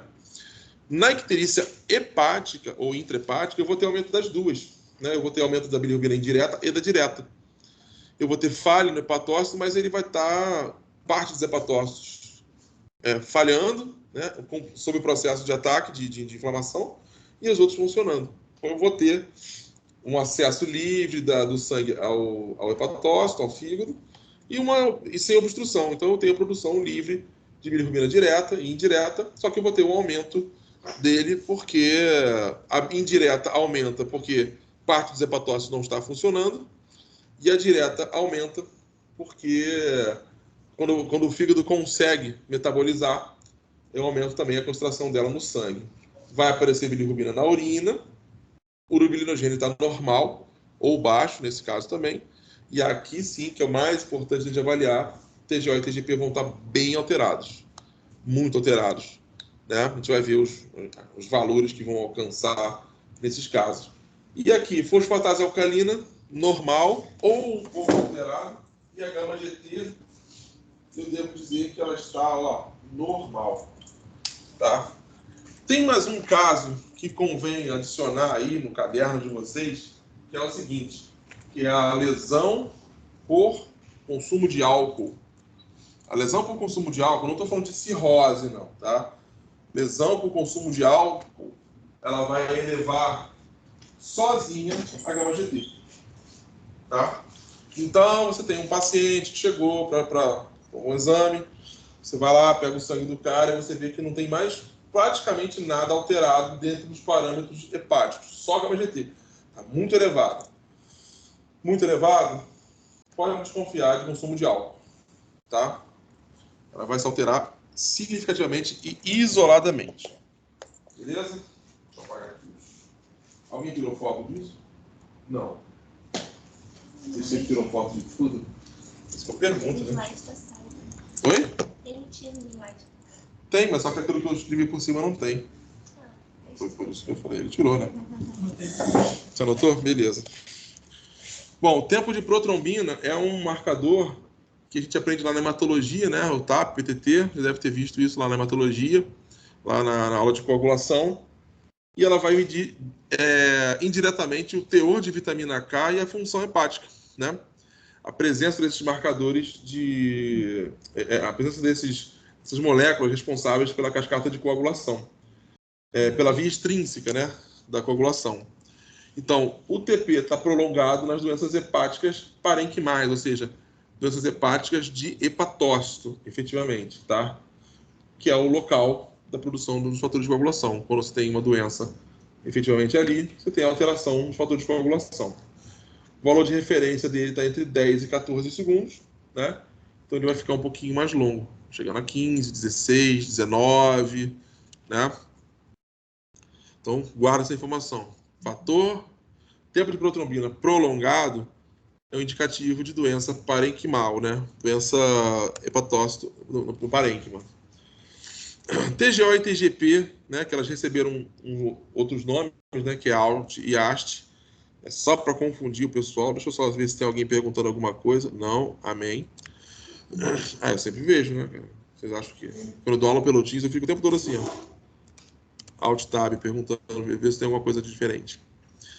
TGO e TGP são duas enzimas que a gente já falou sobre elas lá, quando a gente mostrou as reações anapleróticas, né? A função principal dessas enzimas é mobilizar esqueletos para o ciclo de Krebs, né? Esqueletos de carbono para o ciclo de Krebs. Você pode precisar, por exemplo, para fazer consumo de lipídios, caso haja baixa quantidade de glicose, você pode utilizar ali moléculas que têm origem de aminoácidos e fazer a transaminação. O que é a transaminação? Eu pego uma porção amino de um aminoácido, transfiro para um ácido, um cetoácido aqui, né? Transformando novamente em um aminoácido e uma outra molécula. Então, na verdade, no fim das contas, eu tenho um aminoácido de um lado e um aminoácido do outro. Eu só estou transformando uma molécula, como é o caso aqui do alfa-cetoglutarato, ela vai receber uma porção amino e vai se transformar no glutamato. É só isso que vai acontecer. Tá? E o aspartato vai se transformar em oxalacetato. Tá? Com isso, eu consigo utilizar, por exemplo, esse aminoácido, o aspartato, o ácido para poder usar o oxalacetato, que é o iniciador do ciclo de Krebs. Né? Quando é que você vai fazer isso? Bom, várias vezes durante o seu dia, mas essencialmente quando você tem redução da oferta de açúcar, de glicose, para produzir esses intermediários do ciclo de Krebs. É o que a gente vai fazer quando faz aquelas dietas muito restritivas, né? A dieta da proteína, né? Que você não come açúcar de jeito nenhum, que é um erro, né? Você tem que reduzir bastante, mas não reduzir a zero, né? E aí você vai começar a mobilizar aminoácidos das proteínas para produzir energia. Por isso que a pessoa, quando para de consumir açúcar, ela consome gordura, mas também consome massa muscular. Ela perde músculo também. Então não é interessante reduzir a zero. Reduz bastante, mas não reduz a zero. Essa enzima, chamada transaminase glutâmico oxalacética, né, TGO, ou aspartato betatransferase, ela tá no coração, né, principalmente, no fígado e no músculo esquelético. São tecidos que vão precisar fazer essas trocas o tempo todo, né? É um intercâmbio, né? E ela vai ser encontrada tanto no citoplasma quanto dentro das mitocôndrias. Se você observar, eu estou falando de uma enzima que é chamada glutâmica oxalacética. Eu estou falando de uma enzima que o nome dela já está me dando um indicativo de qual é a função dela. Ela produz oxalacetato, que é um intermediário do ciclo de Krebs. O ciclo de Krebs é feito onde? No citoplasma da célula? Não, dentro da mitocôndria. Então, por isso que você encontra tanto no citoplasma quanto nas mitocôndrias. Por que no citoplasma? Porque dentro do citoplasma você já está produzindo oxalacetato para ele ser encaminhado para dentro da mitocôndria. E na mitocôndria é para um reforço. Guarde essa informação porque ela vai ser um bom indicativo do grau da extensão da lesão hepática. Você vai ver por quê. Já a TGP, ela é glutâmica pirúvica. Lembra do piruvato? É a última molécula lá originada a partir da glicólise. É a última molécula da glicólise. Terminou glicólise? Piruvato.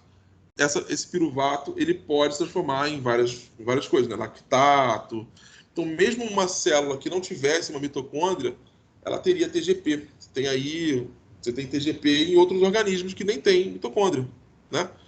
Não é raro encontrar. Então, o que ela vai fazer? Mais uma vez, uma transaminação. Pega um aminoácido, porção amino de um aminoácido, transfere para outro, que no caso é o alfa-cetoglutarato, gerando piruvato e glutamato, tá bom? Ela vai ser encontrada no fígado, essencialmente, nos rins e somente no citoplasma. Você não encontra ela na mitocôndria. E ela vai ser uma enzima que tem maior especificidade para a lesão hepática, muito maior do que a TGO, tá? Então, quando você vê aumento isolado de TGP, aumento expressivo isolado de TGP, você tem um indicativo forte de que pode ter origem hepática. É claro que a gente nunca vai avaliar essas condições com base num marcador só. A gente vai olhar vários marcadores para poder ter uma ideia do que pode estar acontecendo, para poder definir quais os tecidos são os mais prováveis. Lembre-se, esses marcadores, eles não cumprem aquele requisito que a gente quer, né? Que eles sejam 100% específicos e 100% precisos. Nenhum deles é, tá bom? Bueno, olá. Quando é que a gente vai encontrar aumentos agudos na TGO e na TGP? Vamos encontrar nas hepatites virais, né, na coledocolitíase, né, na obstrução biliar, na hepatite medicamentosa, nas isquemias, isquemia hepática e na hepatite autoimune. Na hepatite viral, você vai encontrar um aumento muito maior, muito grande, porque o vírus ele entra na célula e o que todo bom vírus faz quando entra numa célula? Ele usa todo o maquinário celular para produzir mais vírus. Então ele paralisa a célula e ele acaba depois causando a lesão no hepatócito. Ele não só paralisa, ele paralisa, produz o que ele quer, depois ele prova a destruição do hepatócito. Por isso que ela é aguda. O vírus chega rapidinho, usa o maquinário, prolifera, mata. Próximo hepatócito, prolifera, mata. Então é bem rápido o aumento, né? Então você vai ter ali um aumento de mais de 1.000 a 2.000 U por litro, né? A gente não avalia enzimas por miligrama por decilitro. A gente usa essa unidade U. U é a unidade catalítica, né? Porque uma enzima ela é avaliada, a sua concentração, pela capacidade dela de promover catálise. Repare numa coisa que a gente está avaliando a relação AST-ALT, né? Relação TGO-TGP, beleza? Quanto mais TGP, maior a chance de ser uma lesão hepática, mas a presença das duas em conjunto, não raro, vai ser de uma lesão hepática, né? Ela nunca se leva sozinha, né? Mas é óbvio que a gente vai conseguir fazer uma diferenciação entre os muitos tecidos associados. E aí a gente utiliza essa relação AST-ALT, tá? Relação AST-ALT é uma relação que vai nos indicar se esse problema é agudo ou ele é crônico, tá? Quando eu tenho uma concentração maior de AST do que de ALT, eu tenho uma atividade maior da AST, que também tem uma coisa que eu tenho que dizer. A AST, embora ela seja uma enzima com menor especificidade hepática, ela possui uma meia-vida um pouco menor, mas ela tem uma atividade catalítica muito maior. Então, quando ela aparece, a gente imaginaria que, eu tenho que colocar a relação ALT-AST, né? Porque a ALT é mais específica para o fígado, mas a meia-vida dela é curta. Ela é eliminada rapidamente no fígado. Então, quando eu tenho dano contínuo, eu tenho maior concentração de ALT do que de AST, né? Porque a meia-vida da ALT é em torno de 36 horas, né? E aí a gente vai utilizar esse índice chamado índice de HIT, né? Dizendo onde eu tenho uma concentração de ALT e AST-ALT dando maior do que 1, dando um exemplo aqui, a gente vê em lesões, né?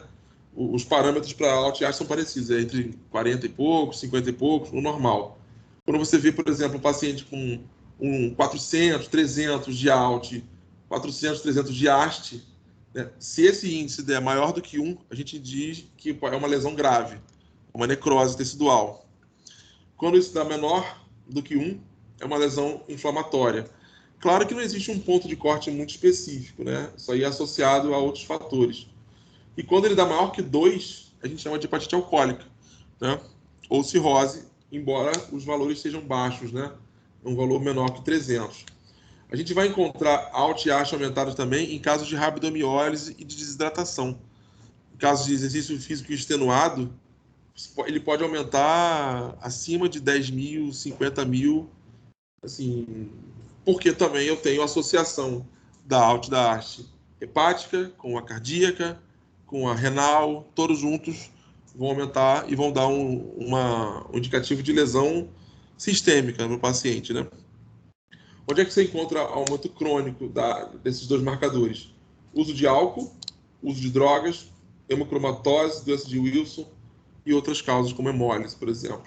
Então, paciente crônico, o etilista vai ter sempre ALT e AST elevado, mas em valores mais ou menos baixos, né? Como eu falei ali, ó, hepatite alcoólica menor que 300. Então, 220, 180, é alto, mas ele é contínuo, né? A hepatite aguda tem valores muito mais altos, tá? Como é que a gente quantifica a AST-ALT? A gente tem aí um método de quantificação que utiliza a produção do NAD, né? Do NADH, e aí a gente vai dosar o NADH por absorbância. Um detalhe interessante dessa dosagem é a necessidade da vitamina B6. Da mesma forma que a vitamina C é importante para a produção lá dos ácidos biliares, a vitamina B6 é importante para a função dessas duas enzimas. Então você pode ter, inclusive, uma hipofunção dessas enzimas por falta de vitamina B, né? Já repararam que as pessoas, quando tomam complexo B, elas tendem a sentir mais fome? Já notaram isso? O pessoal que é uma criança. A criança está lá, está meio caída, se dá dá um complexo B para a criança começa a sentir mais fome. Por que ela começa a sentir mais fome? Porque ela consegue metabolizar melhor as moléculas e ela consegue sinalizar melhor as suas deficiências, né? Então, ela consegue identificar, por exemplo, deficiência de ferro, deficiência de vitaminas, por conta da presença da vitamina B6, tá? O intervalo de referência de AST-ALT é parecido, como eu falei, está em torno de 30, 40, são valores aceitáveis. Valores elevados estão na casa de acima de 200, acima de 300. Valores muito elevados, que é o que a gente vê lá na hepatite aguda, estão para acima de 1.000, 2.000, 3.000. Caso de hepatite viral, você encontra até o chamado não reagente, né? Mas é não reagente porque ele não consegue quantificar mais. Ele estoura aquela relação de Lambert-Beer. E aí você tem que diluir para poder conseguir achar algum resultado. Eu fiz muito esses testes na vida e vi esse tipo de extrapolação em pacientes internados e pacientes, às vezes, também, pacientes normais, né? Pacientes que não estão internados, pacientes ambulatoriais, né? Comunitários, por diversas razões, tá? Bom, a fosfatase alcalina é uma enzima importante para a hidrólise de ésteres, né, em pH alcalino. Ela está presente em vários tecidos, está presente nos ossos, no fígado, no intestino, né? Na placenta também está muito presente. Mas a atividade dela, ela vai ser maior quando há uma obstrução do trato biliar. É claro que você vai ter que eliminar outras origens. Um paciente que tem um câncer ósseo, um paciente idoso com osteoporose, vai ter fosfatase alcalina aumentada. Então, já elimina isso. O paciente não tem osteoporose, não tem degeneração óssea, o paciente não está grávida, também isso é importante, que ela vai aumentar. O paciente não tem algum tipo de carcinoma intestinal, por exemplo, né? Então, não tem. Diverticulite também aumenta a fosfatase alcalina? Não tem. Então, muito provavelmente é origem hepática, tá? Uma coisa interessante da fosfatase é que ela ajuda você a prever a própria icterícia. A icterícia ela só vai aparecer quando o fígado está bem ruim. Então, antes dela, a fosfatase alcalina aparece. Então, você vai lá fazer um índice da dosagem da bilirrubina e fosfatase alcalina. Fosfatase alcalina deu lá, por exemplo, 480, 500 e pouco. É um alto, mas é um alto, dependendo da situação, aceitável. Com uma bilirrubina que está na faixa de 1, 1.2, 1.5, a bilirrubina já apresenta um 1.8, 2, é aquele alto também que não vai causar icterícia, mas já te chama a atenção. Aí você vê no segundo dia, o paciente está internado, no segundo dia, a fosfatase alcalina dobrou. E aí a bilirrubina já também dobrou. E aí você vê que a fosfatase chega a um patamar, um platô, e a bilirrubina começa só a aumentar. Aí vai 2, 2,5, 5, 7,5, 10. E se não houver nenhuma intervenção, ela vai até os 40 lá do meu amigo lá que faleceu, infelizmente. Depois morreu, né? Não teve jeito. Os aumentos da atividade da fosfatase alcalina, que ela pode ser chamada de FAO ou ALP. Você pode encontrar esses dois nomes. Não são específicos de doença hepática, por isso que a gente tem que avaliar padrões de outras enzimas. E avaliar também as outras origens. Se o paciente tem um histórico de outra origem, você tem que levar em consideração isso aí também, tá? Então você vai ter valores de referência quando é muito pequenininho, né? Menor que 2 aninhos, é um valor de referência mais baixo, né? Porque é um momento mais anabólico do que catabólico. Entre 2 e 8 anos tem um valor de referência um pouquinho até menor, né? Que a pessoa tem aquele fenômeno do crescimento, e aí depois começa a aumentar e chega aos valores que a gente conhece hoje em dia, né? Em torno de 30, 200, com poucas variações. Gama GT é uma enzima que ela tem uma função de transporte, né? De grupos gama-glutamil, né, dos peptídeos, né? Você pega ali um peptídeo para ser absorvido, né? Ela vai precisar desse papel da gama-glutamil transferase. E o mais importante dele é que ela está muito presente no duto biliar, né? Então, qualquer lesão de duto biliar vai levar a gama GT aumentada. E, curiosamente, a gama GT, assim, o duto biliar vai ser mais afetado pelo álcool mais direto do que o próprio TGO-TGP. Por isso, quando o indivíduo toma bebida alcoólica, né, aumenta bastante a gama GT no sangue. Você tem também aumento em casos de carcinomas hepáticos, né? Mas o grande barato dela mesmo é em casos de obstrução biliar ou de uso de álcool. Eu sempre falo isso porque eu sempre boto uma questão de múltipla escolha, mostrando lá os diferentes padrões, né? E aí o pessoal não se atém que gama GT isolada, sem mais ninguém. É álcool, é cachaça, tá? Geralmente eu coloco assim, gama GT aumentada e a glicose diminuída. A glicose diminui bastante, né? Quando a pessoa bebe muito. Por que ela diminui? Porque todos os tecidos estão desesperados tentando mandar o álcool embora. E todo mundo começa a consumir muita glicose e o fígado está com dificuldade de mandar glicose no sangue. A glicemia baixa. Por isso que você não, porque você não bebe, né, cara? Amém. Amém. Mas para quem bebe, uma pessoa hipotética que beba, ela vai tomar glicose na veia, né? Soro glicosado para poder voltar ao normal. Né? E muita água para poder eliminar aquele álcool lá dos neurônios, tá bom? Esse é um daqueles exames que você tem que orientar o paciente. Olha, não pode beber. É por isso que a gente vai orientar o paciente sempre a não beber. Porque ele pode um dia vir a fazer a gama GT. Nesse exame, eu preciso necessariamente fazer um jejum de 8 horas? Não necessariamente. Mas se o cara vai fazer esse, não raro ele vai fazer um lipidograma, que tem que ter 8 horas de jejum. Por isso que cada exame novo que a pessoa faz, ela adiciona uma orientação. Né? Não pode beber, não pode fazer atividade física, mas eu só vou fazer um exame que não precisa. Não pode. Mas por quê? Porque não pode. É tipo, use máscara, né? Use e acabou. Mas lá, aqui tem mais razões de ser do que o lance da máscara, tá? Sim, 24 horas pelo menos de abstenção de álcool, que é difícil, tá? Quando você pega um paciente que bebe mesmo, ele não consegue. Quem bebe de verdade, bebe às 8 da manhã. Começa às 8 da manhã. É café e cachaça, né? Eu, tra... eu trabalhei um tempo num lugar que saía de casa tão cedo, que era um bar perto do trabalho para poder tomar café. todo dia tinha um senhor, todo dia com um copo de 51. E não era copinho, era um copo, aquele copo americano cheio. Eu olhava aqui, achei que fosse um copo d'água, sério. Aí eu perguntei pro assim, isso aí é... Eu vi ele reformando, né? Botando mais. Eu falei, gente, tá tomando cachaça de manhã. Que coisa maluca. É noite em algum lugar. Oi? É noite em algum lugar. É, pode crer, cara. O relógio dele deve estar alterado, não sei. Relógio biológico, né? Bom, 5-nucleotidase é uma enzima que ela se encontra elevada também na obstrução biliar. 5-nucleotidase, ela é uma enzima, o próprio nome dela já diz, né? Ela vai ser responsável pelo metabolismo de nucleotídeos, né? E ela vai estar aumentada também em casos de obstrução biliar.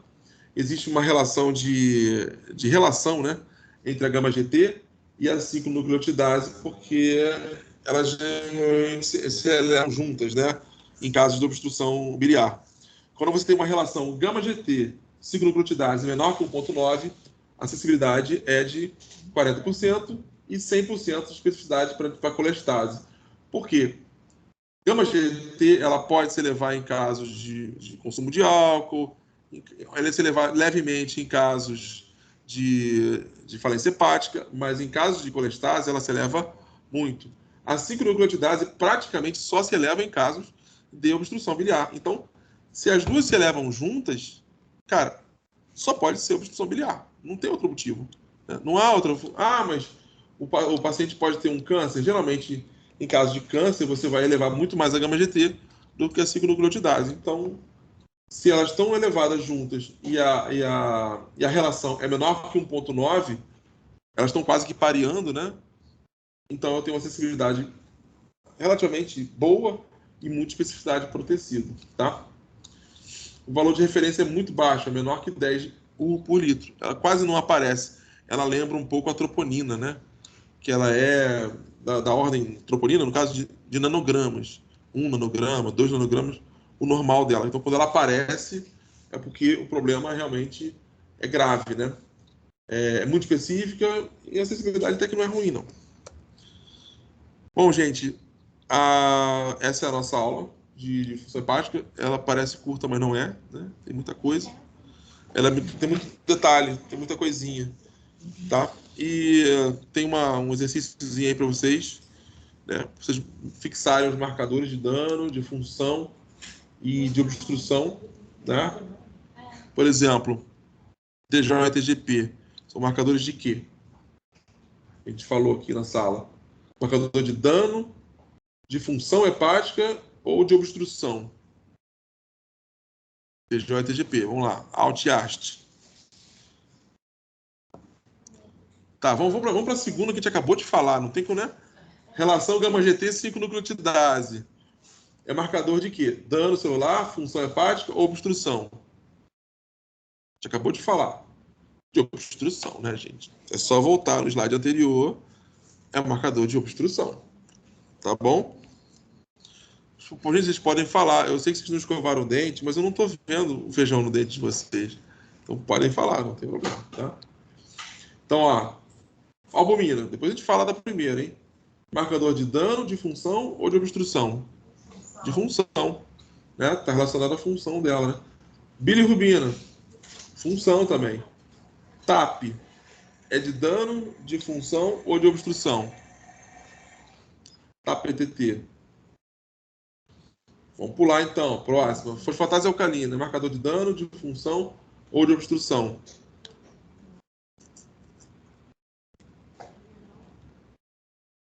Fosfatase alcalina. Fosfatase alcalina. Se você não tiver grávida, se você não tiver osteoporose, é marcador de volta. Marcador de quê? Obstrução do trato biliar. Tá bom? Mas tudo bem. Tem as respostinhas aqui depois para vocês, tá? Tem resposta, marcador de dano. Ó, Alt e Ast é marcador de dano celular, tá? A gama GT, a relação com a segunda-nucleotidase, é marcador de dano ou obstrução do duto. Albumina é marcador de função. Bilirrubina pode ser tanto de função quanto de obstrução do duto biliar. em casos de lesão pós-hepática, né? De icterícia pós-hepática. TAP é marcador de função, porque, enfim, ele faz lá as proteínas da coagulação. E a fosfatase alcalina é marcador de dano ou obstrução. Certo, pessoal? Então, a gente está se aproximando da prova já. Já vou fazendo aqui, depois da aula, a revisão do que vai cair dessa matéria. Isso aqui vai cair com certeza na prova, tá? Eu já falei com vocês, mas não convém, não vamos nos esquecer.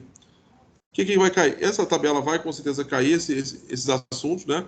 Diferenciação de icterícia pré-hepática, hepática e pós-hepática. Diferenciar isso é muito importante.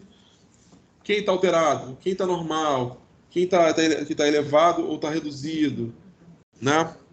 Isso aí é importante. O que mais? Que é importante? Esse índice de HIT ainda é utilizado, né? Eu achava que não era mais usado. Outro dia eu vi lá um daqueles flyers do Sérgio Franco, falando lá, índice de HIT aumentado. Ainda usam, né? Claro que vocês têm que saber quais são as doenças que causam elevações, né? Nunca se esqueça, hepatite viral é aguda, gente. Já coloquei isso em prova, o pessoal acha que a hepatite viral é crônica. Não, gente, a hepatite viral é aguda. É muito aguda, né? Hepatite autoimune é aguda. Tudo que é autoimune é agudo, né? Você tem a agudização, né? A pessoa que tem lúpus, por exemplo, ela tem uma crise lúpica, que é uma crise autoimune. O que é crônico? Uso de álcool, uso de droga, uso crônico contínuo, né? Hepatite medicamentosa, o paciente está lá, está bem, tomou lá 10 cartelas de paracetamol e, de repente, começou a ter a crise. Para quem não sabe, a forma de você reverter uma intoxicação por paracetamol é com acetilcisteína, sabia? Acetilcisteína. Aquela que você usa para... Né? Isso. Ela é usada para reformar a glutationa. Porque durante o processo de depuração hepática do paracetamol, o fígado gasta muita glutationa. Então ela vai ajudar a repor essa glutationa. Mas só que tem um tempo, né? Se o paciente passar mais de 24 horas sem atendimento, não adianta mais nada. Acho que até 24 horas. Tem alguns médicos que dizem até 12 horas, né? Só que 12 horas não dá, às vezes, para saber. Às vezes você encontra a pessoa caída em casa e não sabe há quanto tempo ela tomou. Então tem casos aí de gente com 18, com 20 horas de intoxicação que conseguiu se salvar, né? De uma intoxicação dessa gravidade, tá bom? Então é isso, gente. Basicamente é isso. Coisa pra caramba, mas é isso. Beleza? Pessoal que está em casa, obrigado pela presença de vocês também. Vou parar a gravação e até a próxima.